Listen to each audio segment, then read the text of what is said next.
हरे कृष्णा कृष्ण कृष्णा हरे हरे, हरे राम राम राम हरे हरे। मूकं करोति वाचालं भंगुं लंघयते गिरिं, यत्कृपातमहं वन्दे श्रीगुरुदीनतारिणं। परमानंद माधवं श्रीचैतन्य ईश्वरम्। जय श्री जगन्नाथ बलभद्र सुभद्रा सुदर्शन की, पतित पावन श्री गौरनिताय की, प्रहलादेश नरसिंह देव भगवान की, पंच तत्व की, जगत गुरु शिल प्रपाद की, संवेद उपस्थित भक्त वृंद की और प्रेमानंद। हरे कृष्णा। तो आप सभी को देख के बहुत अच्छा लग रहा है। रथ यात्रा के बाद में इतने सारे लोग देख के हरि बोल। तो रथ यात्रा हो गई है और भगवान श्री जगन्नाथ वापस से विराजमान हो चुके हैं।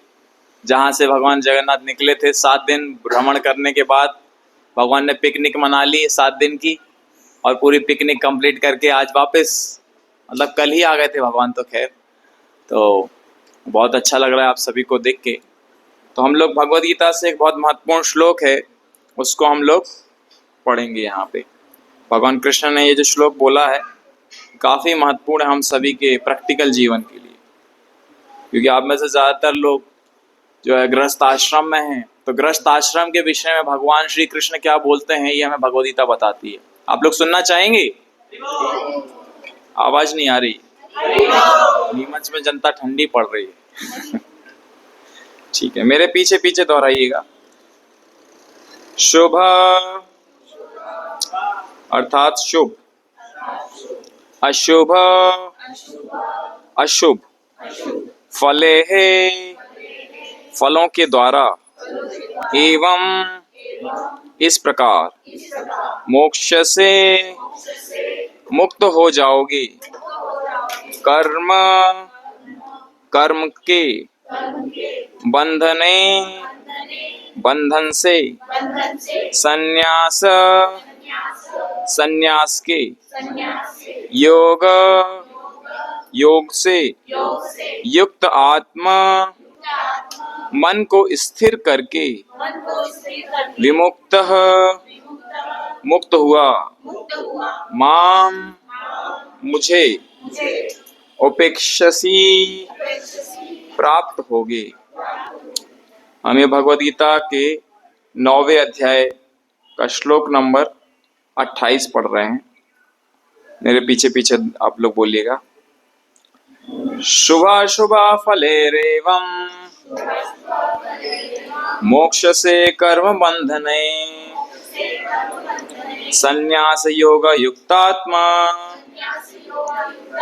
विमुक्तो मामुपेष्यसि। शुभाशुभा फलेरेवं मोक्ष से कर्म बंधने, संन्यास योग युक्तात्मा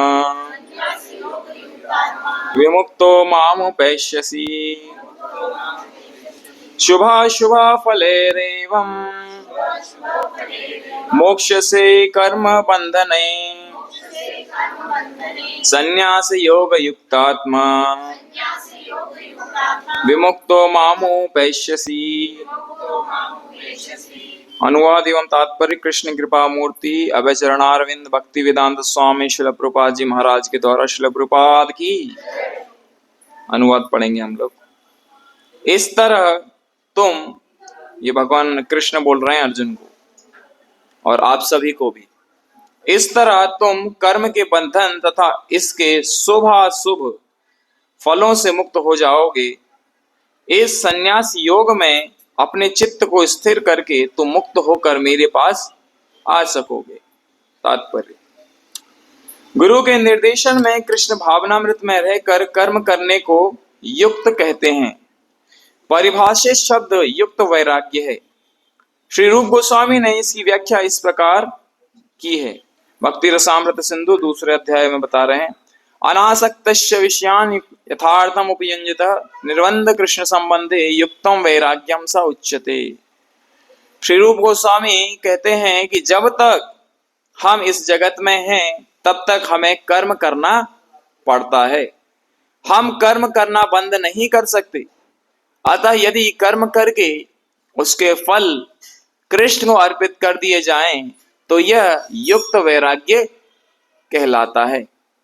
वस्तुतः संन्यास में स्थित होने पर ऐसे कर्मों से चित्त रूपी दर्पण स्वच्छ हो जाता है और कर्ता ज्यों-ज्यों क्रमशः आत्म साक्षात्कार की ओर प्रगति करता जाता है, त्यों-त्यों वह परमेश्वर के प्रति पूर्णतया समर्पित होता रहता है। तो हमारे एक बहुत वरिष्ठ सन्यासी इस्कॉन के परम पूज्य राधानाथ स्वामी महाराज, तो वो एक स्टेटमेंट बोलते हैं अंग्रेजी में, बोलते हैं कि the sannyasi the grihasthas in ISKCON movement are better than the sannyasis. जो ग्रस्त भक्त हैं वो सन्यासियों से भी ज्यादा ऊंचे हैं एक दृष्टि से देखें तो। बोले कैसे? जो व्यक्ति सन्यास ग्रहण कर लिया है या जो व्यक्ति विरक्त हो गया समाज से, उसके लिए तो चीजों को छोड़ना बहुत आसान है, उसके लिए तो कृष्ण की सेवा करना बहुत आसान है। लेकिन जो व्यक्ति गृहस्थ आश्रम में है, समाज के साथ बातचीत कर रहा है, समाज के बीच में रह रहा है और फिर भी वो अपने आप को कृष्ण को समर्पित कर पा रहा है, तो ये कठिन बात है, हर कोई नहीं कर सकता। इसीलिए गृहस्थ जीवन को बहुत एक प्रैक्टिकल जीवन के रूप में कहा जाता है। तो आप सभी लोगों को हमारा प्रणाम। आप सभी लोग इतना कठिन कार्य कर रहे हैं, है ना। हमारे लिए तो सब छोड़ देना आसान है, लेकिन आप लोग तो उस तरफ रह के भी भगवान की भक्ति कर पा रहे हैं।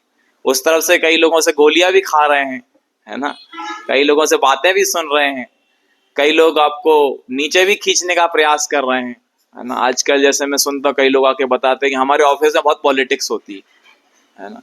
तो ऐसी पॉलिटिक्स के बीच में रह के भी आप लोग भगवत भजन कर पा रहे हैं, तो आप सभी को से भगवान बहुत प्रसन्न है। देखते हैं आगे क्या बताते हैं। हाँ, तो बता रहे हैं कि ज्यों ज्यों क्रमशः आत्म साक्षात्कार की ओर प्रगति करता है, त्यों त्यों वह परमेश्वर के प्रति पूर्णतया समर्पित होता रहता है। अतएव अंत में वह मुक्त हो जाता है और यह मुक्ति भी विशिष्ट होती है। इस मुक्ति से वह ब्रह्म ज्योति में तदाकार नहीं होता, अपितु भगवत धाम में प्रवेश करता है। यह स्पष्ट उल्लेख है, माम उपेश्यसि, वह मेरे पास आता है, अर्थात मेरे धाम वापस आता है। मुक्ति की 5 विभिन्न अवस्थाएं हैं और यहाँ यह स्पष्ट किया गया है कि जो भक्त जीवन भर परमेश्वर के निर्देशन में रहता है वह ऐसी अवस्था को प्राप्त हुआ रहता है जहां से वह शरीर त्यागने के बाद भगवत धाम जा सकता है और भगवान की प्रत्यक्ष संगति में रह सकता है। जिस व्यक्ति में अपने जीवन को भगवत सेवा में रत रखने के अतिरिक्त अन्य कोई रुचि नहीं होती, वही वास्तविक सन्यासी है। क्या बताया यहाँ पे? जिस व्यक्ति में अपने जीवन को भगवत सेवा में रत रहने के अतिरिक्त अन्य कोई रुचि नहीं रहती, वही वास्तविक सन्यासी है। ऐसा व्यक्ति भगवान की परम इच्छा पर आश्रित रहते हुए अपने को उनका नित्य दास मानता है। आप में से कौन कौन मानता है जगन्नाथ जी को अपना परम स्वामी और अपने आप को उनका नित्य दास? हरि बोल, जय जगन्नाथ। अतः वह जो कुछ करता है भगवान के लाभ के लिए करता है, खुद के लाभ के लिए नहीं। किसके लाभ के लिए? भगवान के लाभ के लिए। लेकिन ज्यादातर संसार में लोग क्या कर रहे हैं? भगवान के लाभ के लिए काम कर रहे हैं, भगवान के लाभ के लिए काम नहीं कर रहे। दान पात्र में अभी अगर नोट भी डालते हैं ना 10 रुपए का, तो भी फटा हुआ डालते हैं, है ना। तो मतलब उसमें भी अपना लाभ चाह रहे हैं कि यार अपना फटा हुआ नोट भी चला जाए और अपने को भगवान की कृपा भी मिल जाए। तो भगवान के लाभ के लिए नहीं है, खुद के लाभ के लिए। फिर उसको हमें टेप लगानी पड़ती। तो कहाँ पे थे हम? अतः वह जो कुछ करता है भगवान के लाभ के लिए करता है, वह जो कुछ कर्म करता है भगवान की सेवा करने के लिए करता है। वह सकाम कर्मों या वेद वर्णित कर्तव्यों पर ध्यान नहीं देता। सामान्य मनुष्यों के लिए वेद वर्णित कर्तव्यों को संपन्न करना अनिवार्य होता है, किंतु शुद्ध भक्त भगवान की सेवा में पूर्णतया रत होकर भी कभी कभी वेदों द्वारा अनुमोदित कर्तव्यों का विरोध करता प्रतीत होता है, जो वस्तुतः विरोध नहीं है। अतः वैष्णव आचार्यों का कथन है कि बुद्धिमान से बुद्धिमान व्यक्ति भी शुद्ध भक्त की योजनाओं तथा कार्यों को नहीं समझ सकता। तो शास्त्र बताते हैं कि वैष्णवेर क्रिया मुद्रा विज्ञ ना बुझाए। जो व्यक्ति वैष्णव बन चुका है, जो व्यक्ति कृष्ण का, भगवान श्री जगन्नाथ का भक्त बन चुका है, इसको विज्ञ भी बुझा नहीं सकता। बुझाना मतलब आप सभी ने पहले तो अखबारों में वो आया करता था, सुडोकू पजल आती थी, है ना, पहेलियां आती थी, उसको लोग हल किया करते थे। तो पहेलियों को हल करना तो व्यक्ति कर लेगा, विज्ञ कर लेगा, बुद्धिमान व्यक्ति कर लेगा, लेकिन एक जो भक्त बन गया है उसको समझ पाना बुद्धिमान से बुद्धिमान व्यक्ति का भी काम नहीं है। और ये हम नहीं बोल रहे हैं, ये हमारे वेद वाक्य बोल रहे हैं। ठीक शब्द है, तार वाक्य क्रिया मुद्रा विज्ञ ना बुझाए। इस प्रकार जो व्यक्ति भगवान की सेवा में रत है या जो निरंतर योजना बनाता रहता है कि किस तरह भगवान की सेवा की जाए, उसे ही वर्तमान में पूर्णतया मुक्त मानना चाहिए और भविष्य में उसका भगवत धाम जाना ध्रुव है। ऐसे व्यक्ति को कोई भगवत धाम जाने से रोक सकता है? बताइए, हाँ या ना? हाँ या ना? जो भगवान की सेवा में लगा हुआ है उसको भगवत धाम जाने से कोई रोक सकता है? कोई नहीं रोक सकता उसको। उसका भगवत धाम जाना 100% गारंटीड है, क्योंकि इसकी स्वयं भगवान श्री कृष्ण यहाँ पे इसका गारंटी भगवान श्री कृष्ण स्वयं लेते हैं, है ना। जिस प्रकार कृष्ण आलोचना से परे हैं, उसी प्रकार वह भक्त भी सारी भौतिक आलोचना से परे हो जाता है। तो कभी कभी कृष्ण भक्त देखने पे लग सकता है कि अरे यार, ये तो भगवान की भक्ति कर रहा है, इसको तो भौतिक चीजों से, भौतिक सुख सुविधाएं तो इसके पास होनी नहीं चाहिए, है ना। लेकिन ये वास्तविकता नहीं है। भगवत भक्त बनना और विरक्त होने में बहुत बड़ा अंतर है। विरक्त आप तब हो सकते हैं जब आपके पास कुछ हो। जैसे आज मेरे पास ये लैपटॉप है, तो मैं इसको छोड़ दूंगा तो मैं क्या कहलाऊंगा? क्या कहलाऊंगा? मैं विरक्त आदमी कहलाऊंगा। मेरे पास था ना, इसीलिए मैंने छोड़ दिया। लेकिन आप एक चीज बताइए, ये लैपटॉप क्या मैं लेके पैदा हुआ था? क्या इसके अंदर जो मेटल लगा है, जो इसके अंदर कॉपर प्लेट लगी है, जो वायर्स लगे, क्या ये मैंने बनाए हैं क्या? तो अब आप अपने आसपास कुछ भी देख लीजिए। आज घर के अंदर ही दो भाइयों में लड़ाई होती है ना। एक भाई बोलता है ये मेरी जमीन है, दूसरा भाई बोलता है नहीं नहीं ये मेरी जमीन है। अरे आप लोग जमीन लेके आए थे क्या? जब व्यक्ति का जन्म होता तब तो वो कपड़े पहन के भी नहीं आता है ना। सिर्फ एक कपड़ा पहनता है, वो ये शरीर का कपड़ा, वो भी प्रकृति हमको देती, वो भी हमारा नहीं है। तो हम लोग किस बारे में बात करते हैं कि ये हमारा है, ये उसका है? सब कुछ भगवान की संपत्ति है। तो जो चीज ऑलरेडी हमारी है ही नहीं, तो उसको विरक्त कैसे कर रहे हैं? सब कुछ भगवान का है। तो अगर जब सब कुछ भगवान का है, तो हम उस हर चीज को भगवान की सेवा में ही क्यों नहीं लगा देते? और इसको बोला गया है भगवद गीता में, युक्तम वैराग्यम स उच्यते। साधारण दृष्टिकोण से, जो कि आज हम क्योंकि इस भारत देश में रहते हैं और हम साधु पुरुषों को देखते हैं, नागाओं को देखते हैं, हम लोग हरिद्वार जाते हैं, काशी जाते हैं, वहां पे हमको विरक्त आत्माएं दिखाई पड़ती हैं, विरक्त साधु दिखाई पड़ते हैं। लेकिन भगवद गीता के हिसाब से वो विरक्ति पूर्ण विरक्ति है ही नहीं, क्योंकि व्यक्ति तो सिर्फ छोड़ के चला गया। लेकिन उससे ज्यादा कठिन है युक्त वैराग्य। इसीलिए युक्त वैराग्य को सबसे कठिन बताया गया है। और जो मैं आप सभी को बीच में बोल रहा था शुरुआत में, कि जो व्यक्ति गृहस्थ जीवन में है, देखो जो गृहस्थ आश्रम में रहेगा उसके पास मोटरसाइकिल भी होगी, कार भी होगी, घर भी होगा, बच्चे भी होंगे, कपड़े लत्ते भी होंगे, बहुत कुछ होगा। लेकिन ये सारा चीज रखते हुए भी वो अपने आप को क्या कर पा रहा है? भगवान की सेवा में लगा पा रहा है। जैसे जगन्नाथ जी यहां से जब गए थे, तो किसी ना किसी की तो कार में ही गए थे ना। गए थे कि नहीं गए थे? जब वापस आए तब भी तो किसी ना किसी की कार में ही आए ना। तो वो व्यक्ति ने क्या कर दिया? अपनी कार को किस में लगा दिया? सेवा में लगा दिया। बोल सकता था अरे हम क्यों दें, हमारी कार में कहीं कुछ सीट फट गई तो भगवान है ना, सीट फट गई तो बोल सकता था आदमी। लेकिन उस व्यक्ति ने ये सारी चीजों को ना देखते हुए सोचा कि नहीं है, ये तो मुझे भगवान की तरफ से मिली हुई देन है, इसको भगवान की सेवा में ही हम लगाते हैं। इसीलिए हमारे जीवन में हमारे पास जो कुछ है वो हर चीज हमें भगवान की सेवा में लगाने का प्रयास करना चाहिए, क्योंकि वो भगवान से ही हमको मिला हुआ है।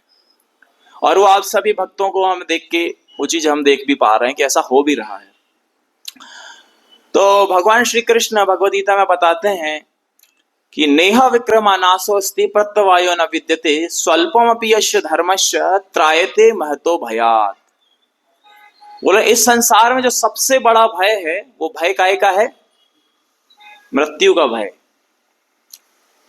मृत्यु का भय, इससे बड़ा इस संसार में और कोई भय है नहीं। हम जब छोटे बालक थे तो हमारे पिताजी ने हमको एक बात कहा करते थे कि मुझे इस संसार में किसी से डर नहीं लगता, सिर्फ एक चीज से डर लगता है, वो बोलते थे वो है मृत्यु। लेकिन हम लोग भूल जाते हैं कि मृत्यु कभी भी आ सकती है, कभी भी मृत्यु आ सकती है। आज मैं यहाँ बैठा हुआ हूं, ये जो स्पीकर है एकदम से हो सकता है ब्लास्ट हो के इसका इधर पे आ जाए, मर सकता है ना आदमी, कभी भी कुछ भी हो सकता है। लेकिन हम लोग भूल जाते हैं, जिसके बारे में युधिष्ठिर महाराज भी बताते हैं। जब उनसे पूछा जाता है कि इस संसार की अलग अलग आश्चर्य वस्तुएं क्या क्या, उसमें से वो एक मृत्यु को बताते हैं कि लोग देख रहे हैं कि लोग जा रहे हैं, हमारे दादा चले गए, हमारे परदादा चले गए, उनके भी बाप दादा चले गए, लेकिन हमको क्या लग रहा है कि हम होंगे कामयाब, हम होंगे कामयाब, हम होंगे कामयाब, हम होंगे कामयाब एक दिन। वो एक दिन कब आएगा? आज तक आए कभी का किसी का एक दिन? पूरे संसार में आज 800 करोड़ लोग हैं, 800 करोड़ मनुष्य हैं, ऐसा एक मनुष्य भी है जो कि मरा नहीं है? एक मनुष्य भी है क्या? कोई है चिरंजीवी हुआ है कोई आज तक? कोई चिरंजीवी नहीं हुआ। हनुमान जी हुए चिरंजीवी, लेकिन कैसे हुए? निरंतर भगवान का नाम ले रहे, तो भगवान ने उनको आशीर्वाद दे दिया। और कोई हुआ है? कोई नहीं हो पाया। तो हम हो पाएंगे? तो फिर हम किस चीज से आश सकते हैं? सब कुछ भगवान की सेवा में लगाइए।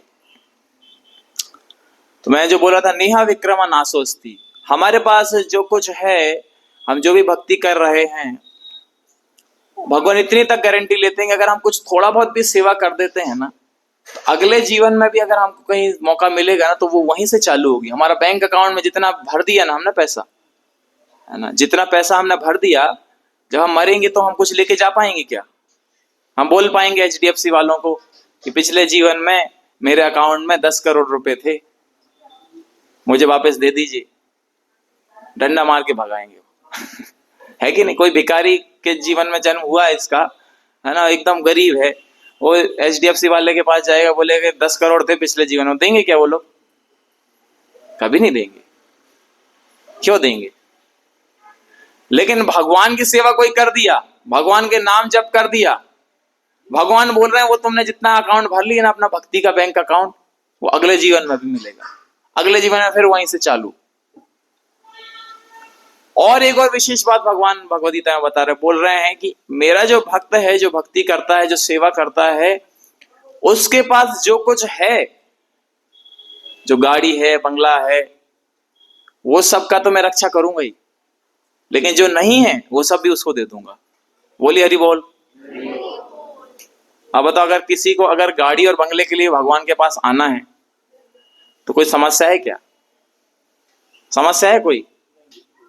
ऑफ कोर्स गाड़ी बंगले के लिए भगवान के पास नहीं आना चाहिए, उसके लिए हम खुद से मेहनत कर सकते हैं, खुद से पैसा कमा सकते हैं, लेकिन भगवान इतना तक एश्योरेंस दे रहे हैं।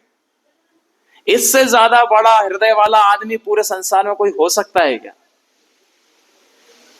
इसीलिए भगवान बड़ी बड़ी आंखें फाड़ फाड़ के हम सबको देख रहे हैं। देखो सभी, देखो, देखिए देखिए देखिए, हमें मत देखिए, भगवान को देखिए, कैसे देख रहे हैं कि नहीं, बड़ी बड़ी आंखें फाड़ के। क्या बताना चाह रहे, इतनी बड़ी आंखें फाड़ के क्या बता रहे हैं भगवान? कोई बताना चाहेगा? क्या लगता है आपको भगवान क्या बोलना चाह रहे हैं हमसे इतनी बड़ी आंखें फाड़ फाड़ के?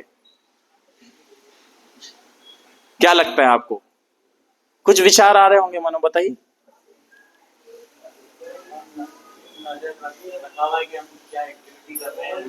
हाँ, भगवान नजर रख रहे हैं। हमारी तो हम ऐसी छोटी छोटी सी आंखें हैं, है ना, उसमें मोतियाबिंद भी हो जाता है। भगवान की आंखों में मोतियाबिंद नहीं होता। इतनी बड़ी बड़ी विशाल आंखें हैं। वो भी जगन्नाथ भी देख रहे हैं, बलदेव भी देख रहे हैं, सुभद्रा महारानी भी देख रही है, सुदर्शन भी देख रहा है। क्या कर रहे हो तुम मेरे लिए? मेरी सेवा तुम किस प्रकार से करोगे, मैं भी तो देखूं। जगन्नाथ बोल रहे हैं आप सभी को। और जब जगन्नाथ जी ने रथ यात्रा पे जब बैठे, रथ यात्रा में जब रथ पे बैठे हुए थे भगवान श्री जगन्नाथ, आप में से कौन कौन था रथ यात्रा में? वाह, हरि बोल जय। तो आप सभी इतने सारे भक्त लोग रथ यात्रा में आए, तो आप सभी लोग भगवान की नजरों के सामने आ गए कि अच्छा ये भक्त है, ये भक्त मेरा प्रसाद बांट रहा था लोगों को, अच्छा ये रस्सी खींच रहा था, अच्छा ये कीर्तन कर रहा था, अच्छा ये क्राउड कंट्रोल कर रहा था, अच्छा इसने सामग्री लाके दी। भगवान की नजरों में आप आ गए। संसार में किसी की नजरों के सामने आए चाहे ना आए, कभी कभी आदमी काम करता है ना ऑफिस में, तो वो क्या है, वो एक्टिव थोड़ा ज्यादा होता है जब उसका बॉस आता है सामने। होता है कि नहीं होता है? ऐसे बैठा रहेगा जैसे कि मतलब कुछ है ही नहीं करने के लिए, प्रैक्टिकली कुछ है ही नहीं काम करने के लिए। जैसे ही उसका बॉस आएगा, कहाँ टेबल है उसको जमाने लगेगा, कहाँ किसको फोन लगाने लगेगा, कहाँ कुछ काम करने लगेगा, जैसे उस संसार में उससे ज्यादा व्यस्त आदमी कोई है ही नहीं। क्यों ऐसा करता है व्यक्ति? क्योंकि अगर बॉस की नजर में आ गए तो हमारा प्रमोशन जल्दी जल्दी होगा, हमको सैलरी ज्यादा ज्यादा करके मिलेगी, फिर उससे हम हमारी मनपसंद की चीजें खरीद पाएंगे, हमारे घर वालों को हम अच्छे अच्छे तोहफे दे पाएंगे। जबकि वो तो एक छोटा सा बॉस है, इसे तो सैकड़ों बॉस भरे पड़े हैं। हमने एक क्लास में बताया भी था ना, जितने भी अपनी मोटरसाइकिलों पे और कारों पे लिखते हैं ना बॉस, है ना। एक और ये थे, बोल रहे थे एक बॉस आए थे रथ यात्रा में, तो मैंने बोला यार बॉस कौन है? बॉस तो एक ही है। बॉस आए थे क्या? बॉस तो बैठे हुए हैं, है कि नहीं? गलत बोल रहा हूं क्या? बॉस तो एक ही है, बॉस तो रथ पे बैठे हुए हैं। और वो बॉस आपको देख लिए सेवा करते हुए, उससे पहले आप लोग क्या कर रहे थे नहीं कर रहे थे पता नहीं, इसके बाद क्या कर रहे नहीं कर रहे पता नहीं, लेकिन रथ यात्रा में, रथ यात्रा के आयोजन में जिस जिसने जो सेवा कर ली, उसकी भगवान ने अपनी बड़ी बड़ी आंखों से उसको देख ली। अब प्रमोशन क्या है? पक्का है। कितना पक्का है? इतना पक्का है कि भगवान आपको सब कुछ दे देंगे। भगवान बोलते हैं मेरे भक्तों के लिए मैं अपने आप को भी बेच दूं। किसको बेच दूं? अपने आप को भी मैं बेच दूं। शबरी थी जब भगवान श्री राम, आप सभी को पता है वनवास के उसमें थे, तो सीता माता के साथ, लक्ष्मण जी के साथ वो एक जगह से दूसरी जगह जब भ्रमण कर रहे थे, तो जो शबरी है, शबरी करती थी, आपको पता है शबरी का क्या सेवा था? शबरी को पता चल गया था कि एक दिन भगवान श्री राम आएंगे, तो उसके पास क्या है, वो तो जंगल में रहने वाली एक वृद्ध एक स्त्री है, एक साधारण सी स्त्री, उसके पास तो कुछ है नहीं, बड़े बड़े उपहार नहीं है, कोई कोई लाखों रुपए का कुछ नहीं देने वाली वो। हाँ, तो उसके पास में जो बेर थे ना, वो बेरों को बीन बीन के उसको आधा खा लेती थी, आधा मतलब थोड़ा सा चख लेती थी, जूठा कर रख देती थी, क्योंकि भाई भगवान को खट्टे बेर ना मिले, अच्छे अच्छे बेर मिले, ये उसका प्रेम था। ऐसा उसने कितने साल किया? कितने साल तक किया? कई साल तक किया, कई साल तक ये सेवा करती रही वो। और फिर क्या हुआ? क्या हुआ फिर? भगवान राम आ गए। जय श्री राम। और भगवान राम आ गए, और भगवान राम ने उस, सोचिए भगवान राम जिसको मतलब हम बोलते हैं कि अरे अच्छी प्लेट होना चाहिए, अच्छी साफ प्लेट होनी चाहिए। जैसे कभी कभी हमारे क्या होता है ना, हमारे जैसे जो बर्तन होते हैं और जो भगवान के बर्तन, हम दोनों को अलग अलग करके रखते हैं, और कोई अगर गलती से टच कर दे तो फिर हम उसको डांटते हैं, अरे भगवान के बर्तनों से हमारे बर्तन क्यों टच कर रहे हो। लेकिन आप सोचिए भगवान वो है जिसको हम अपन तो से बर्तनों की बात कर रहे हैं, भगवान ने वहां पे जो उसका जूठा बेर था, शबरी माता का जो जूठा बेर था, भगवान ने उस बेर का आस्वादन किया।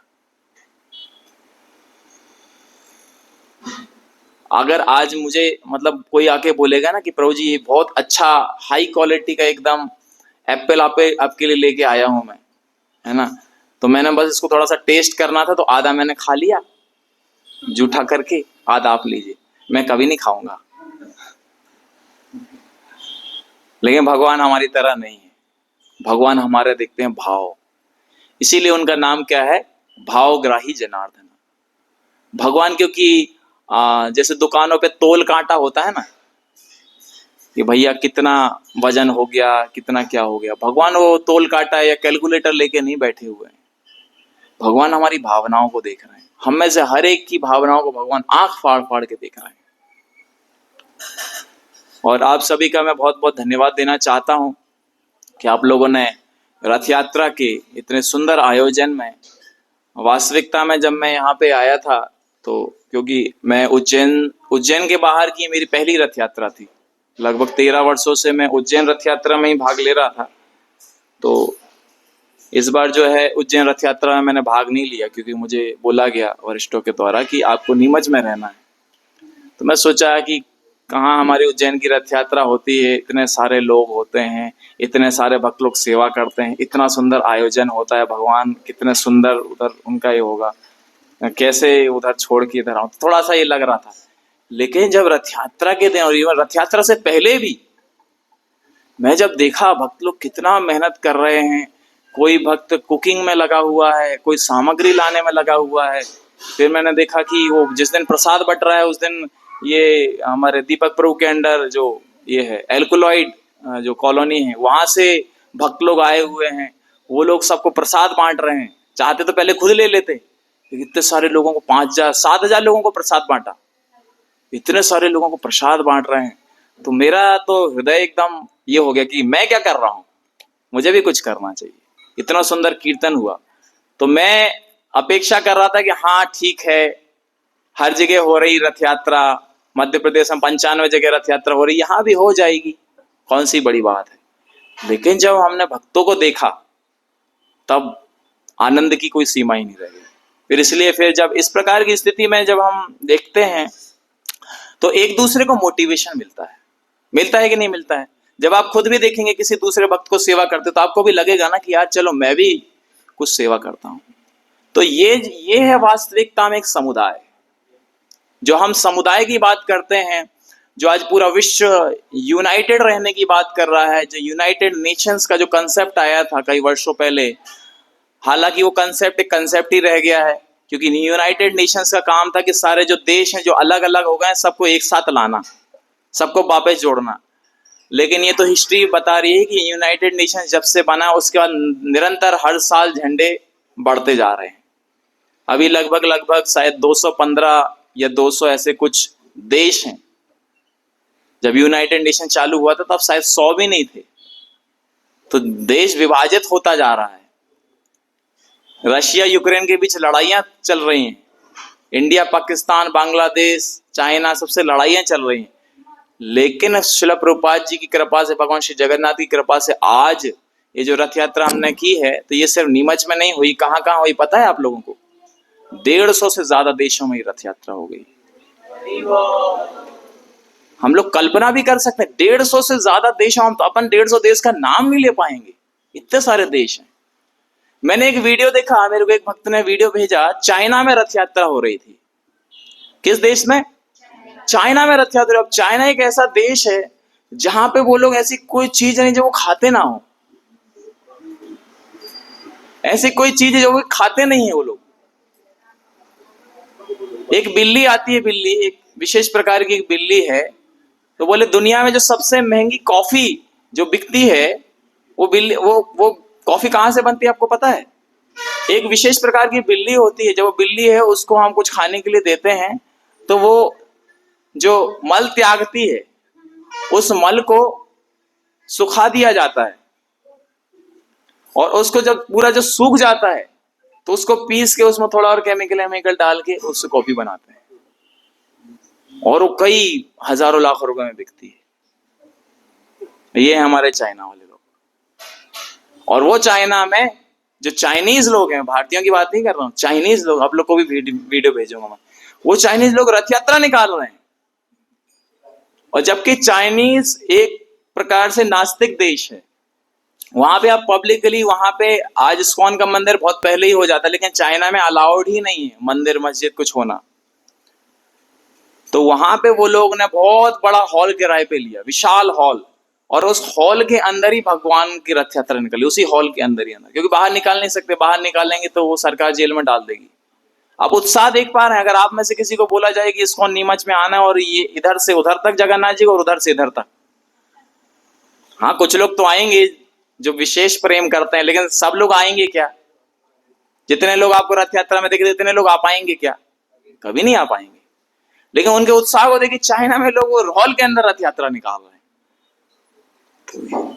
चाइना हो, पाकिस्तान में 55 रथ यात्रा निकाली गई। कितनी रथ यात्रा? 55 रथ यात्रा निकाल गई सिर्फ पाकिस्तान के अंदर। तो ऐसा कोई देश नहीं बचा है जहां पे भगवान श्री जगन्नाथ ने अपनी कृपा नहीं करी हो, भक्तों को उत्साह नहीं मिला हो।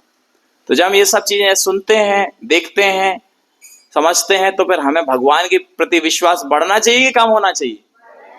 बढ़ना चाहिए। और बढ़ रहा है कि नहीं बढ़ रहा है? किस किस का बढ़ रहा है?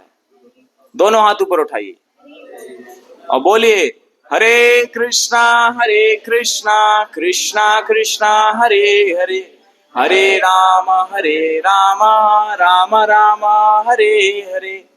और आप सभी जो भक्त लोग जो सेवा कर रहे हैं और की है आप लोगों ने रथ यात्रा में, ये कोई सन्यासी नहीं कर सकते ये सेवा।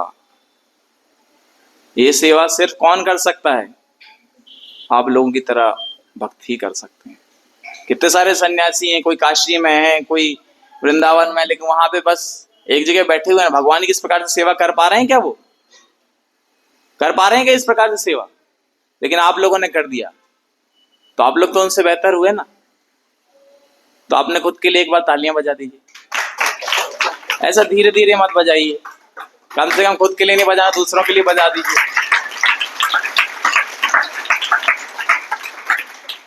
तो इसीलिए अब भगवान जगन्नाथ तो आएंगे कब बाहर? अब अगली बार कब आएंगे? अगली बार आएंगे नेक्स्ट ईयर। कब आएंगे? हाँ, स्नान यात्रा में आएंगे। स्नान यात्रा में वापस मौका मिलेगा। तो क्या साहब अब अपन भी अब कब दिखेंगे? अगली रथ यात्रा पे कि प्रभु जी अब अगली स्नान यात्रा पे हम दिखाई देंगे? हो गई ना प्रभु जी सेवा, भगवान ने देख लिया अपनी आंखें फाड़ फाड़ के, हो गया हमारा काम। अब तो अपना प्रमोशन गारंटीड है। बॉस आए थे और देख के चले गए। आते ना साल भर में एक बार दोहरा देते हैं बॉस। अरे भैया बॉस यहीं बैठे हुए हैं, बॉस यहीं बैठे हुए हैं।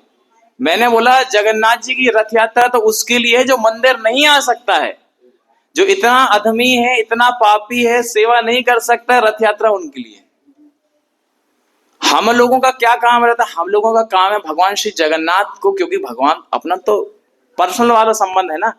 अपन भगवान जगन्नाथ जी को लेके जाते हैं बाहर कि अरे ठीक है, तुम लोगों के ऊपर भी, तुमको भी बख्शेंगे नहीं भगवान, तुमको भी छोड़ेंगे नहीं, तुमके ऊपर भी कृपा करेंगे।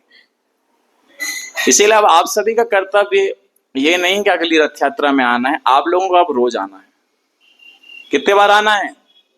रोज आना है। अभी बोला था ना हमने श्लोक, नित्यम भागवत सेवया, नित्य सेवा करनी है। अब नित्य सेवा कैसे करेंगे? कोई हाथ खड़ा करके बताएगा? कैसे कर सकते हैं भगवान की नित्य सेवा हम? रथ यात्रा तो हो गई, अब क्या कर सकते हैं? बोलिए जल्दी जल्दी। हाँ, हाँ हरि बोल, सार्थक प्रभु की। तो सार्थक प्रभु ने बहुत विशेष चीज बताई। सार्थक प्रभु ने एक विशेष चीज बताया, हम लोग सिर्फ जगन्नाथ का नारा जय जगन्नाथ हम सिर्फ रथ यात्रा के दिन ही क्यों लगाएं? हम रोज जगन्नाथ जी का नारा लगाएंगे, रोज हम हरे कृष्ण महामंत्र का जप करेंगे।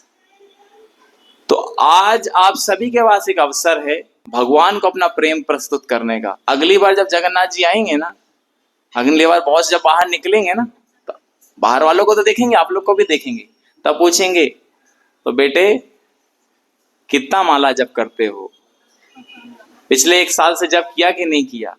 रिपोर्ट लेते हैं ना बॉस, तो रिपोर्ट ली जाएगी हमारी। तो अगर आप में से आप लोग जितना जप करते हैं, कोई 16 माला करता है तो 16 माला अच्छे से कीजिए, कोई अगर 8 माला करता है तो बढ़ा लीजिए, कोई अगर एक माला भी नहीं करता तो कम से कम एक दो माला करिए। कौन कौन आज से रोज माला करेगा? कौन कौन करता है? कौन कौन ने प्रण लेके रखा है कि कुछ हो जाए हम तो तस से मस नहीं होंगे, एक बार भी भगवान का नाम नहीं लेंगे?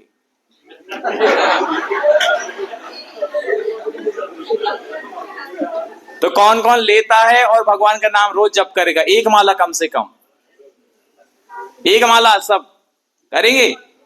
अरे वो अच्छा, एक चीज और है, एक चीज और क्या हो सकता है? एक तो ये सार्थक प्रभु ने बताया, और क्या सेवा कर सकते हैं हम? अच्छा, हम जब करते रहेंगे सेंटर बंद हो जाएगा, भगवान जगन्नाथ चले जाएंगे वापस से, चलेगा?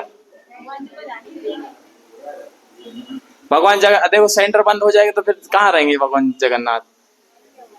भगवान को देखो कितने बार भोग लगता है पता है आप लोगों को? 8 बार भगवान को भोग लगता है। और आरती कितनी बार होती पता है?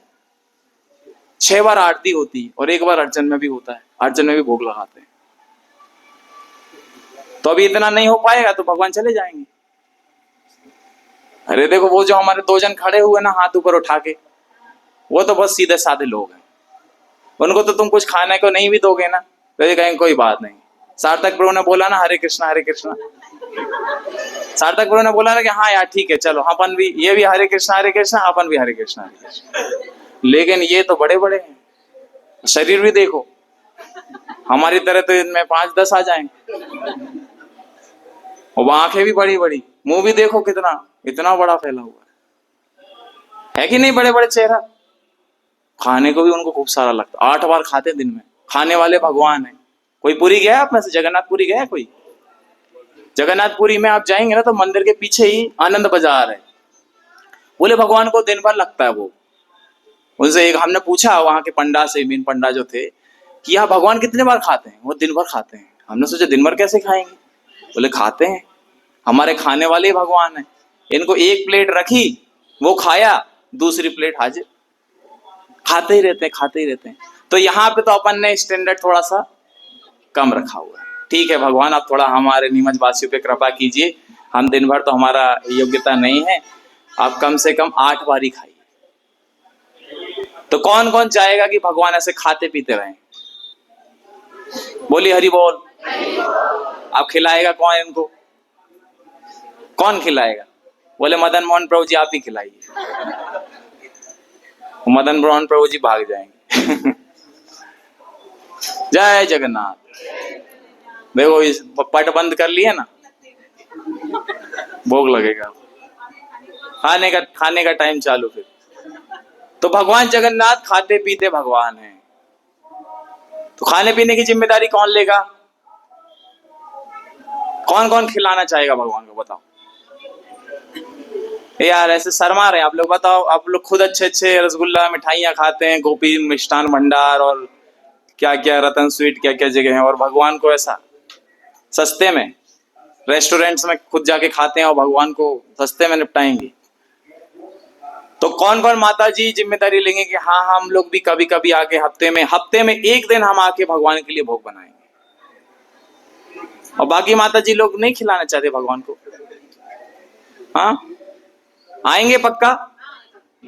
तो भगवान को हफ्ते में 1 बार आना है। हाथ अच्छे से खड़ा कीजिए। देखो वो पीछे हमारे 2 माता जी कोऑर्डिनेटर देख रहे हैं सबको, देखिए कौन कौन हाथ खड़ा किया है, कि सिर्फ दिखाने के लिए हाथ खड़ा करते हैं। हफ्ते में कम से कम 1 दिन आना है माता जी को। अच्छा, अभी तो ये माता जी लोग आके कुकिंग कर देंगे, है ना? अच्छा, ये जो कुछ मैं बात बता रहा हूँ ना, ये सब अपने तक नहीं रखना है, जाके बताना है। कौन कौन बताएगा? भगवान को खिलाएंगे हम, नहीं बताएंगे? बाकी लोग नहीं करते प्रेम भगवान से। अच्छा, कौन कौन प्रभु जी हैं जो भगवान को सामग्री लाके देंगे बनने के लिए? आटा, चाल, दाल, घी वी जो भी लगता है, तेल वेल देंगे। हर महीने कौन कौन देगा? बस 2-3 जन ही हाथ खड़ा कर रहे हैं, इतना शर्मा रहे हैं। अच्छे से हाथ खड़ा कीजिए। आपके पास क्या 5 रुपए नहीं है? किस किस के पास कम से कम 5 रुपए हैं? 5 रुपए का नमक का एक छोटा सा पैकेट लाके दे दीजिएगा, ज्यादा पैसे ना हो तो। लाके देंगे? कौन कौन लाके देगा भगवान के खाने पीने की सामग्री 8 बार के हिसाब से? अरे सारा आपको ही नहीं लाना भैया, थोड़ा थोड़ा सब लोग मिल करके। और क्या सेवा कर सकते? चलो अभी भगवान को खिला भी दिया, भगवान के लिए जब भी कर रहे हैं, और क्या बचा? और क्या बचा? ये तो अभी इधर मंदिर के लिए, आप घर के लिए, आपके घर पे भी नहीं, घर पे भी करना चाहिए ना भगवान की सेवा। किस किस के घर पे भगवान है सबके घर पे भगवान? कोई ना कोई, किसी के यहाँ लड्डू गोपाल होंगे, किसी के यहाँ तस्वीर होगी, कैसे भगवान? उनकी सेवा भी हमको करनी है। कैसे करेंगे उनकी सेवा? कम से कम अगर कुछ ना हो तो एक फूल भगवान को अर्पित कर दीजिए। एक फूल रोज कम से कम घर पे अर्पित कौन कर सकता है? एक फूल, एक गिलास पानी, एक फूल और एक गिलास, बस। और रविवार के दिन यहां आपको यहां आ जाना है। कहां आ जाना है? कहां आ जाना है? आवाज ही नहीं आ रही है। इस्कॉन आ जाना है। और इस्कॉन आके क्या करना है? मंदिर को अपना घर बना लेना है। 6 दिन अपने घर को मंदिर बना लीजिए और एक दिन मंदिर को अपना घर बना लीजिए। संडे के दिन ये सोच के मत आइएगा कि अरे चलो हो गए ना दर्शन, चलते हैं। ये तो गेस्ट मेंटेलिटी है ना। ये तो हमको अभी गेस्ट से क्या बनना पड़ेगा? होस्ट बनना पड़ेगा। होस्ट क्या करता है? होस्ट आता नहीं, अच्छा कौन दरी बिछाएगा, मेरा स्वागत कौन करेगा, अच्छा प्रभु जी आए हैं, माता जी, अच्छा इनके लिए कुछ थोड़ा प्रसाद दीजिए, एक दोने में कुछ पानी दीजिए। ऐसा चाहते हैं आप लोग? कौन कौन ऐसा चाहता है? ऐसा किसी को नहीं चाहना। अब हमको होस्ट नहीं, अब जगन्नाथ की रथ यात्रा निकाल देना यार हम लोगों ने। अब सब मिलके निकाली कि नहीं निकाली? बोलिए जय जगन्नाथ। अब जगन्नाथ जी की रथ यात्रा निकाल दी, मतलब हम अब जगन्नाथ के घर वाले हो गए। अभी तो बाहर वाले थे, अब जगन्नाथ के घर वाले हो गए। ये मंदिर अब आपका घर हो गया है। कम से कम अगर आइडियली तो रोज होना चाहिए, निरंतर होना चाहिए, उतना हम नहीं कर सकते क्योंकि हमको जॉब पे जाना है, बहुत कुछ करना है। संडे के दिन आ जाइए। और मैं तो बोलूंगा अगर आप लोग से हो सके तो सुबह से लेकर शाम तक कहाँ रहना है? मंदिर में ही रहना है। क्या करना है यहाँ पे? सेवा करनी है। क्या सेवा करेंगे? जो नए नए लोग आएंगे उनको बुलाना है, उनको फोन लगाना है कि अरे आप भी आइए, आप भी जगन्नाथ की कृपा से क्यों वंचित हैं, आप भी आइए, आप भी कथा सुनिए, आप भी प्रवचन सुनिए, आप भी कीर्तन कीजिए, आप भी प्रसाद पाइए। जब ऐसा हम करेंगे तो क्या हो जाएगा? बताइए क्या हो जाएगा? कौन बताएगा? हाँ, जगन्नाथ जी आनंदित हो जाएंगे। और जगन्नाथ जी एकदम, एक कल माता जी आई यहाँ पे, बोले प्रभु जी हमने कल जगन्नाथ को देख लिया, रात भर नींद ही नहीं आई हमको, हमारा नींद ही उड़ गया, इसीलिए हम बस देख रहे हैं, हमें वापस से देखना है। तो उनको हमने कल एक भगवान का फोटो फ्रेम उनको दिया कि अब इनको आप हमेशा अपने सामने लगा के रखिए, भगवान को देखते रहिए। बोले भगवान को देख रहे हैं, इतने अच्छे लग गए भगवान। सोचो ऐसे कई कई नए नए लोग आ रहे हैं, जगन्नाथ जी को देखना चाह रहे हैं, क्योंकि जगन्नाथ से सुंदर संसार में कोई है? कोई नहीं है संसार में सुंदर। तो अब ये आप सभी की जिम्मेदारी है कि इस सेंटर का कैसे रख रखाव हो, कैसे जो जगन्नाथ का मंदिर है। आप सब तो देखिए आपने अपनी बड़ी बड़ी कोठियां बना रखी हैं, नीमच में बड़े बड़े बंगले हैं आप लोगों के, विशाल विशाल करोड़ों अरबों रुपए के हैं कि नहीं? बोले नहीं प्रभु जी अभी नहीं है, अभी छोटा सा ही है। अरे भगवान का तो आपसे भी छोटा है, किराए का मकान, किराए का मकान है ये, जानते हैं आप लोग? तो आप लोग नहीं चाहते कि भगवान का खुद का एक विशाल घर हो? कौन कौन चाहता है भगवान का खुद का विशाल घर हो? अरे बोल, भगवान जगन्नाथ जी का भी जल्दी जल्दी यहाँ पे विशाल मंदिर, भव्य मंदिर बने, जिसमें दूर दूर से लोग, जैसे आज लोग जाते हैं सावरिया सेठ के दर्शन करने, जाते हैं कि नहीं नाथ द्वारा दर्शन करने के लिए? यहाँ जगन्नाथ जी के दर्शन करने क्यों नहीं आ सकते? है कि नहीं? तो ये सब किसको करना है? ये सब हम सबको मिलके करना है। करना है कि नहीं करना है? बोले जय जगन्नाथ, जय बलदेव, जय सुभद्रा। तो इस प्रकार से हम लोग 6 दिन हमारे घर को मंदिर बनाएंगे, सुबह उठेंगे, भगवान के नाम का जप करेंगे, दिन भर हमारे जो भी काम काज वो करेंगे, और साथ में भगवान को पुष्प चढ़ाएंगे, पानी देंगे। और रविवार के दिन कम से कम, जो रोज आ सकता है मोस्ट वेलकम, सुबह मंगल आरती होता है, दर्शन आरती होता है, क्लास होता है, उसमें आ सकते हैं आप लोग रोज। लेकिन जिससे अगर रोज नहीं हो सकता है तो कम से कम बता रहा हूं कि रविवार के दिन आप आइए। रविवार सत्संग कार्यक्रम होता है, इसमें आप आइए। इसमें आप इंतजार मत कीजिए कि कौन दरियां बिछाएगा, कौन क्या करेगा, नहीं तो फिर वो वापस से गैस में फिर हम भगवान के घर वाले नहीं है, फिर बाहर वाले ही हम भी। खुद से आइए, खुद से दरियां बिछाइए। हाँ, हम हो सकते हैं हमारे ऑफिस में, हमारे घर पे बहुत बड़े राजा, बहुत बड़े महाराजा और बहुत बड़े ये और वो, है ना, लेकिन मंदिर के जब अंदर हम आ जाते हैं, हमारा विजिटिंग कार्ड वहीं पे छोड़ के आना।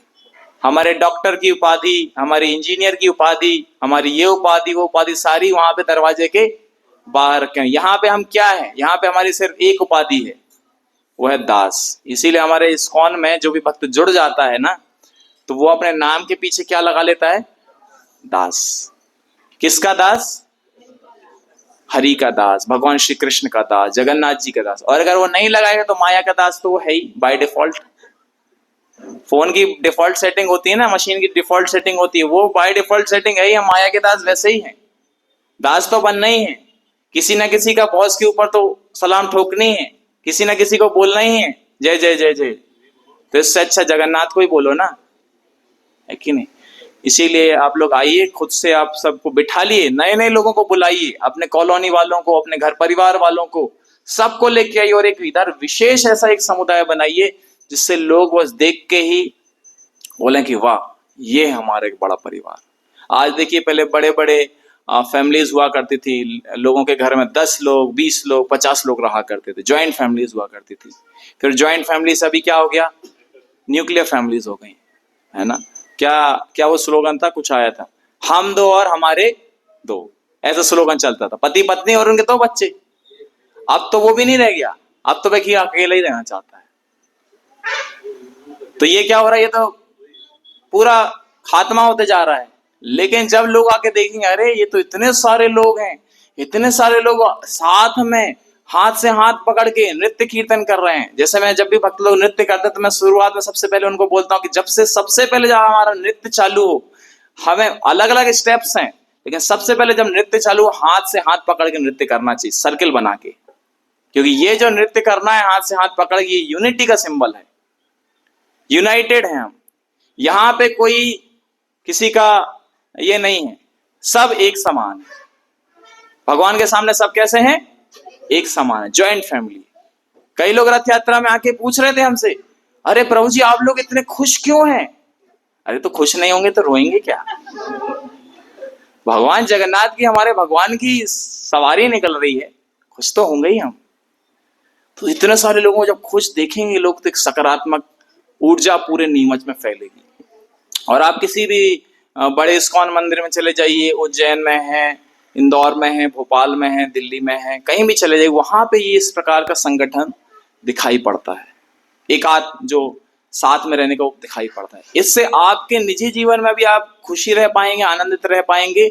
और जो आपके संपर्क में आएंगे, जैसे मैग्नेट होती है ना, मैग्नेट क्या करती है, आकर्षित करती है ना, सारा जितना लोहा लोहा है उसको खींच लेती है। उसी प्रकार से जितनी बाहर, जितने इस प्रकार से अच्छी, थोड़ी सी भी अच्छी अगर उनके अंदर प्रवृत्ति, वो उनको आकर्षित कर लेंगे। और ये जो आज अभी मेरे ख्याल से यहाँ पे 50-60 जन बैठे हुए होंगे, ये 50-60 से ये 500, 600, 5000, 6000, 50,000, 60,000 लोग हो जाएंगे। तो ऐसा बोलते हुए हमारा समय एग्जैक्टली हो चुका है, तो मैं इस कथा को यहीं पे विराम दूंगा। और आप सभी को कैसा लगा? क्या आप लोग आनंदित हैं? क्या आप भगवान के नाम का रोज जप करेंगे?